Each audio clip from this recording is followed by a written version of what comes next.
Allah Azze ve Celle buyurur ki فَإِذَا اُحْصِنَّا فَاِنْ اَتَيْنَ بِفَحِشَ ki, o qadınlar فَاِنْ اُحْصِنَّا onlar deyir, namuslu olsalar فَاِذَا ilə gətir. Yəni, o deməkdir ki, bu. Qur'anın bəlağətinə, Qur'anın gücünə bax. Subhanallah. Allahın elminə bax. Yəni, əksər qadınlar ismətli olur, iffətli olur. فَاِذَا اُحْصِنَّ sonra birdən, yəni Allah Azze ve Celle fuhuş işi zikr edək وَاِنْ اَتَيْنَ بِفَحِشَ yəni, az qadınlar olur ki, fuhuş işlə məşğul olur. Fikirirsiniz. Deməli, fikirirsiniz, bu ayədə Allah Azze ve Celle yəni, izə ilə ini bildirib bizə.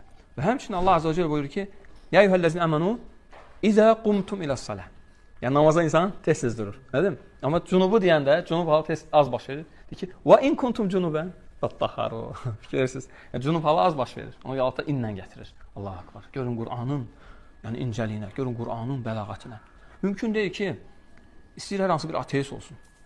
İstəyir hər hansı bir mulhid, Allahın dinindən uzaq olan və yaxud bəzi savadsız Qur'ana keçmişlərin nağılları deyən, hansı ki, hətta Peyğəmbər sallallahu aleyhi və səlləm vaxtında da bu deyilirdi. Onlar Qur'anın bu qaydalarından məhrum miskin kəslərdir.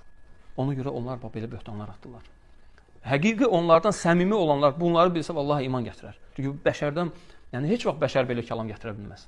Heç vaxt mümkün deyil ki, bəşər belə bir kəlam gətirsin.